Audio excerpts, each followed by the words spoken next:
As you can see, the carnage is pretty humongous. It turns out there was a second layer of wallpaper on here, so I'm pulling off the painted over first layer, the second layer, and all of the tack behind it. So there is white actual wall behind here. I wasn't sure what I was gonna find, but this is thick. You can see this is layers of things. So what I'm using is I have a steam iron for clothes, and I'm using it against the wallpaper to loosen the adhesive. Then I'm using my paint little putty here, and this has been handy. I just really delicately use it to kind of help catch this up. That way I'm not completely tearing up my fingernails. And it does help just get the little bits up.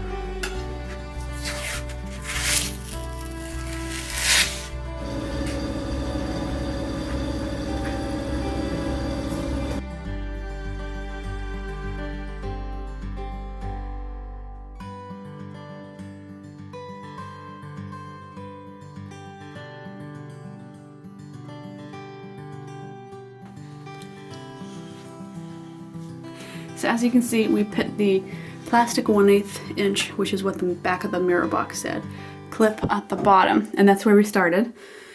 I drilled in with my trusty drill the anchors that come with this. Ooh, look, it's in focus. Oh, there's 2 of them. And I did anchor screws on all of this because the drywall is so thin where I'm putting this.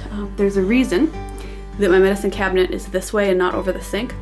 And this wall was just, when it was put together, it wasn't put together right. It doesn't have studs in the distance apart that they should be standard. So things are really hard to put up, which is why I'm just putting up this little mirror. And then I did a side bracket, and then I leveled it off again for the top and put these in. Note to the wise, I had to take the mirror off again to get those anchors in because my son was screaming, as you often hear in these vlogs, and we were trying to be fast about it and drill in as we go, and you can't hammer in the anchors if you're ready to put the mirror in if there's a light nearby. So I recommend doing the whole anchors everywhere, but going along and testing along the way and holding up the mirror and making sure they're still aligned, because just a little bit of nudge doesn't work. We're gonna see how it goes, because you know, I'm a little suspicious that it's gonna stay up there. There's a second mirror I'm trying to put out. We shall see.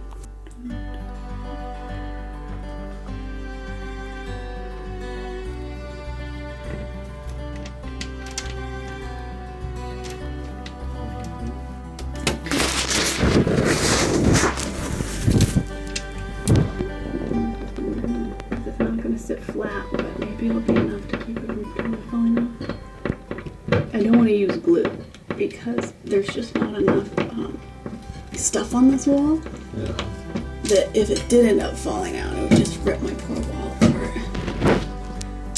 Good time to try and force this. Don't. Yeah, we're almost done. No more drilling. No. No drilling, no drilling.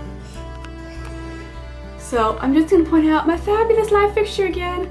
This was my first light fixture that I have ever put up in my entire life. I'm scared to change light bulbs.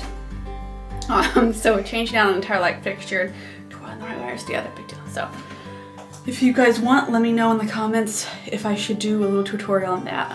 I didn't shoot it because my bathroom only has one actual light other than the heat lamp, so there was no light while I was doing this, so I couldn't really shoot it and show it to you. But I could talk you through it now that I've done it blue, because you know, these are not my talents. So here is the lovely mirror. Whoa, whoa, whoa. So you know, it's making the best of maybe a situation that's not the best. You can see my backsplash hasn't gone in yet. So what I'm going to do with the backsplash, because I plan to change out the countertop and the sink within the next 12 months, I'm just not there yet. I'm going to get some of those smart tiles, which are those kind of fake plasticky tiles that you can cut with a knife. Yes, my love, X-Acto knife, and then just put up with it self-adhesive. I'm just going to do a little backsplash just for the next 6 to 12 months, however long. I'm always like, it'll be 2 weeks and then I'll do it. No, no, the work schedule I have coming up. And then that'll finish up this, taking off the wallpaper and everything. I've put up my above door towel rack here, which has been great. I've put up artwork and my double towel rack for my son and I. This one right now is holding a hand towel. And one of my next projects is putting up this little guy right about here for a little towel rack by the sink. And then one of my other projects this fall is changing all of these out. I've never done that before. I have no idea how it's gonna go. As you can see, they are upside down and backwards almost everywhere. And they're just a really old color. They're dirty, some of them are cracked. In fact, a lot of the frames aren't back up after this last reno because they're just so cracked and old that I can't even really put them back up. So we're gonna change those out to a bright white. And I think that will be a really cheap, I'll tell you guys how much it goes, show you and how much it costs.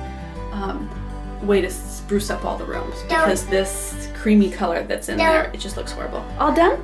Yeah, high five. You helped me. Abraham here, this DIYer. Good job, my love. He helped hammer in the anchors. Wow. Of course. I know. This is the only way we get through DIYs. Dada milk. Because when you're DIYing with a 2, nearing 3-year-old, you know, they aren't a big fan of the DIY process. I love it. Do I get kisses? Mwah. Do I get a kiss on the cheek? Only when he really wants me to stop doing something do I get these kisses. Otherwise, it's just punch to the eyeball and let's go play. So, you know, I take advantage of that. I love you. Because I just love little smooches on the cheek. So far it hasn't fallen down, you know, knock on wood. And I do think it looks much nicer. Let's see if we can zoom back and show it to you better. There you go.